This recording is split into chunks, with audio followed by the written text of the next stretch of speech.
Hey everyone, my name is Maira Khan, and today we're going to take an interview from Miss Rida Shehzaad, who is currently working in UK in an audit firm. I would appreciate if she would introduce herself officially before officially we start our interview. Hi everyone, this is Rida here. My full name is Rida Shehzaad. I have grown up in Middle East. I've been born in Pakistan and very shortly lived here. And I've been living in UK for the past 2 years now and working there. Some sort of, I have an idea of the work life, and education background from both Middle East and the West, and very briefly from Pakistan as well. So I'll be helping Myra today with her questions. Thank you, Miss. So, my first question to you is that what is mental health in your opinion? Mental health is basically well being of your mental state in line with your physical state. How everybody is more concerned about how good you feel physically, it is equally important to realize how somebody is feeling mentally. And it's one of a taboo in our society. Not everybody talks about it. So I'm quite glad that you're taking this topic up. Is it important? If yes or no, why? Is mental health important? Yes. Yes, definitely. Mental health is very important. It defines how you survive your day to day life, and especially with the world changing ever so fast, and everything just taking a toll on your health, not just physically. I think now it's taking a bigger impact. It's having a bigger impact on your mental state than your physical state at most times. So it's quite important to just be aware of how well you feel you're mentally, how healthy do you feel you are, and then how best you can take your way forward and identify if there are any problems or helps you need, because there's so many channels that can give you that help. Absolutely right. What reasons do you think are contributing and influencing the mental health of people around you? Well, there can be a lot of reasons. Sometimes it's while growing up. Some people face issues, so that could be one factor. Otherwise, it's the pressure. Sometimes the peer pressure. Sometimes the pressure of your family and friends.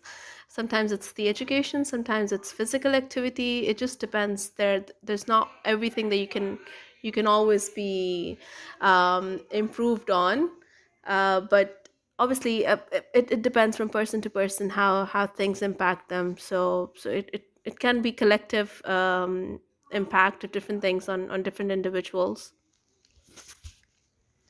What does beauty mean to you? And can you name some people in the public sphere that you think are beautiful? Beauty is a phenomenon that's sort of linked to how you look, how the outer beauty appears. But I think it has a to me personally, it has a different phenomenon as well. I think they're both inner and outer beauties, and they're both equally important.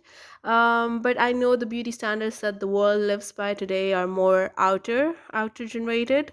How good you look, how good you carry yourself, and what are the brands that you wear, and how do you choose to be portrayed in the society. In terms of the beauty, public individuals, I've heard of the Kardashians. Does that help?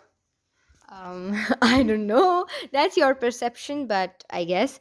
Do you think the youth is being aspired to the unrealistic beauty standards? And is unrealistic beauty standards one of the main reasons of influencing the mental health of people? Um, yeah, definitely. The younger generation and the youth is definitely being aspired to unreasonable beauty standards. There's so many salons out there now targeting and identifying procedures which are at times not non-surgical, but more so Botox and those kind of things, where they tell you that we can straighten your nose, we can fix your cheekbones, we can fix your smiles, you can have artificial beauty tools to help assist with those unrealistic standards. And because of all these artificial and unrealistic beauty standards, I think it is really impacting, the mental health of the youth and the young generation. And it's not just impacting the female society. It is also very it is also having a grave impact on the male society as well. Um, do you think beauty is subjective? If so, how? Yes, beauty definitely is subjective. One person's definition of beauty cannot be the other person's definition of beauty. If I ask you to define beauty, I'm sure you're going to have a very different answer to the same question being asked to a third person. So beauty definitely is subjective. Like I said, to me, both inner and outer beauty makes a difference. But again, the I think in terms of having its impact on mental health, we are just defining beauty in a very unrealistic standard, which is causing all of these issues. Okay. And do you think in the country you live, UK, and considering a global viewpoint, unrealistic beauty standards are negatively influencing the mental health of people around the world? Yes, most definitely. I think the youth are facing a lot of depression now. I work with a lot of young students who've just come out of their school. Sometimes they're school leavers and they're not considering further education and they want to start working because they want to earn money and they want to have a perfect lifestyle just to be able to support and show themselves as, trendsetters in their societies. These are unrealistic pressures which a lot of youth face. Apart from that, I think the social media is playing a biggest role, because there's such young influencers who end up promoting stuff which is more so beauty and fashion related as compared to what's more important in terms of living and considering future development of the kids. So those kind of pressures do definitely lead up, and they're not just for kids. Even people at older age tend to fall for these traps. So uh, definitely, I think there's a negative trend all around globally on the same. Okay. My last question to you is that do you think that we can eradicate these beauty standards and solve the issue on a global or national platform? Um, we definitely can. It's going to be a very big move. It's going to take a lot of time to be there to be able to come to a position where we can eradicate these standards. We've taken years to build these standards, and now if we just speak about asking to eradicate these, I think the world at large is not yet understanding the impacts it has, but it is definitely something we should take a move towards.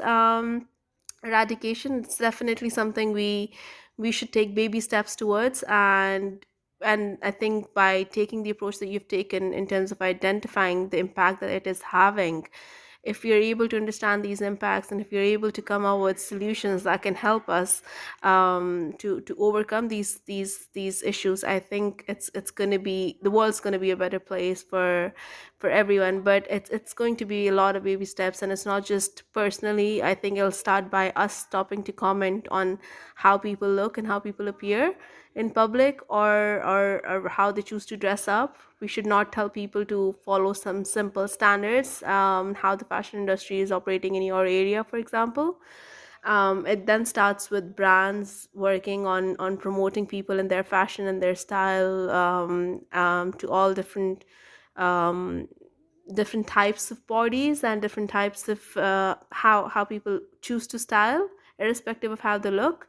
And it needs to start by healthcare organizations as well, promoting different kinds of beauty standards, accepting them in the first place, and just enhancing what's naturally there instead of forcing artificial beauty tools and artificial beauty treatments to bring everybody on a similar standard. So it's going to be a lot of baby steps in a lot of different ways. I think first thing has to be acceptance. If we start accepting who people are and start appreciating for them for who they are, I think that's going to be the first step. And then going forward, hopefully one day it can be a place where we accept everybody how they are. Thank you so much for your perception and your time, Miss Rida. Best of luck for future, and I hope you enjoyed the session. Thank you so much, Myra.